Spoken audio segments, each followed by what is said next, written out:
2014 के बाद हम सब देख रहे हैं कि एक के बाद एक हमले किए जा रहे हैं माइनॉरिटी के ऊपर, चाहे वो मुसलमान हो, क्रिश्चियन हो, जैन हो, सबके ऊपर एक एक करके कर रहे हैं। तो उसका मकसद क्या है? उसके पीछे हिंदू राष्ट्र बनाने का उनका मकसद है। वो कॉन्स्टिट्यूशन बदलना चाहते हैं और हमको कॉन्स्टिट्यूशन बचाना है। सलाम वालेकुम, खुरम जरी। Most respected our honorable former minister Dr. Ratan ji, most respected our AICC MPCC Minority Department Chairman Zakir ji, most respected General Secretary MPCC Amir ji, most respected Secretary Sri Firoz ji, and all our party workers who gathered here, who are in the dais, and those who are present here. आज आप लोग को हिंदी में बोलूँ, English में बोलूँ? हिंदी में, ठीक है। तो आज मैं यहाँ आप लोग के बीच आके बहुत अच्छा लगा। मयांग कंस्टिट्यूएंसी में आके और इस बरसात में भी आप लोग सब गैदर हुए, यहाँ इकट्ठा हुए, उसके लिए आप लोग को बहुत बहुत धन्यवाद। आप सब जानते हैं देश में क्या चल रहा है।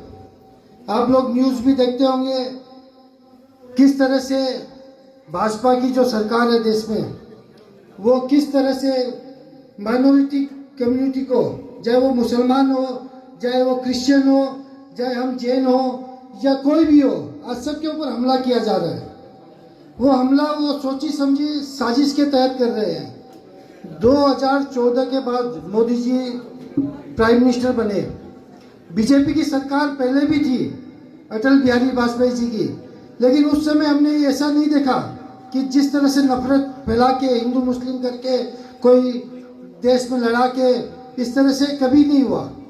लेकिन मोदी जी के आने के बाद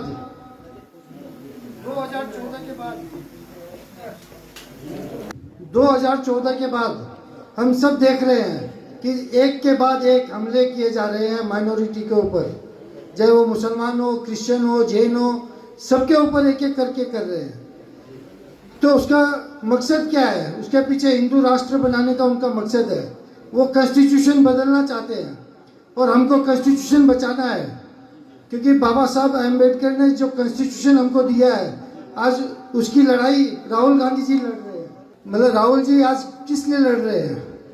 मोदी जी ने नफरत की दुकान खोल रखी है और राहुल जी ने मोहब्बत की दुकान खोल रखी है। और आप लोग को समझना है कि मोहब्बत की दुकान में आपको अच्छा लगेगा या नफरत की दुकान में? आप बताइए। मोहब्बत की दुकान, तो नफरत क्यों फैलाया जा रहा है? आपस में लड़ाने के लिए। मणिपुर की आज क्या हालत कर दी है आप सबको पता है।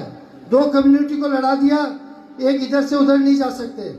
ये किस वजह से हुआ? मोदी जी ने एक शब्द नहीं कहा मणिपुर के बारे में। आप सब समझ रहे हैं ना, मोदी जी यहाँ आए भी नहीं। राहुल गांधी जी 2 बार आ गए, 3 बार आ गए, यात्रा भी यहाँ से निकाली।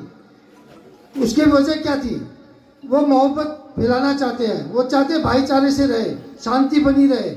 इसीलिए उन्होंने मणिपुर को चुना कि मणिपुर से न्याय यात्रा निकालेंगे।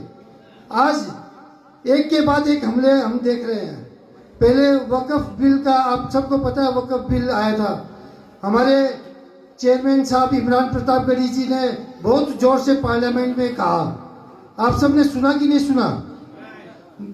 इमरान प्रतापगढ़ी जी ने जो भाषण दिया मोदी जी की, वहाँ में वो मतलब परेशान हो गए, पसीने छूट गए उनके, क्योंकि उन्होंने एक एक सच्चाई सामने उजागर कर दी। मोदी जी का जो मकसद है, आप लोगों की जमीन लेके वो अपने कैपिटल फ्रेंड, उनके जो मित्र हैं अडानी अंबानी, उनको देने की चाल चली है उन्होंने, वो किसी न किसी तरह से। तो आप सब देख रहे हैं कि किस तरह से मुस्लिम कम्युनिटी को प्रताड़ित किया जा रहा है, क्रिश्चियन कम्युनिटी को, जैन समाज को, जैन कम्युनिटी को। अभी हाल ही में आपने देखा वक्फ बिल के बाद महाराष्ट्र में जैन कम्युनिटी के ऊपर हमला किया गया था। एक दिगंबर जैन मंदिर को बीएमसी द्वारा तोड़ दिया गया था। भाजपा की सरकार होते हुए भी हमारे जैन मंदिरों को भी तोड़ा जा रहा है। तो ये समझने की बात है कि वो क्यों ऐसा कर रहे हैं।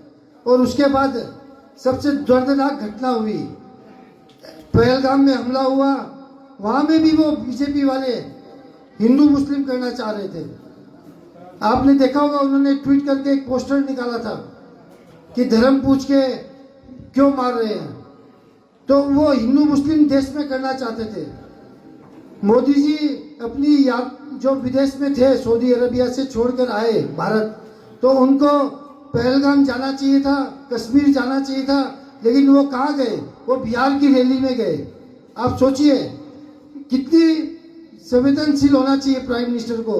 वो संबोधित करना चाहिए था उनको, पहलगाम जाके उनको पीड़ित परिवारों से मिलना चाहिए था। उस समय मृतकों की जो डेड बॉडी थी वो दफन भी नहीं की गई थी, जलाया भी नहीं गया था। उस वक्त वो प्रधानमंत्री जी बिहार से रैली करके संबोधन कर रहे हैं। तो ये बहुत ही दुखद घटना है देश के लिए भी। तो हम सबको समझना होगा कि हमको किस तरह का प्रधानमंत्री चाहिए, जो एक ऐसे समय में भी राजनीति करता हो, जहाँ 26-28 लोग मार दिए गए हो, वहाँ में भी आप देखे खामोश रहे। जहाँ जाना चाहिए था वहाँ नहीं गए, वहाँ गए जहाँ चुनाव है। बिहार में कुछ ही महीने बाद चुनाव है, वहाँ चले गए वो। तो ये हमको समझना पड़ेगा कि मोदी जी खाली कुर्सी के लिए प्रधानमंत्री है, वो अपने दोस्तों को फायदा देते हैं और हम सब के लिए कुछ भी नहीं करने वाले हैं। वो खाली मीठी मीठी बातें बोलते हैं, बाकी हकीकत में कुछ भी नहीं है। कल परसों आपने देखा होगा, फिर राहुल गांधी जी के ऊपर जो राहुल गांधी जी ने ये जो जनगणना, जाति जनगणना करने की मांग की थी, वो 1 साल से मांग कर रहे थे।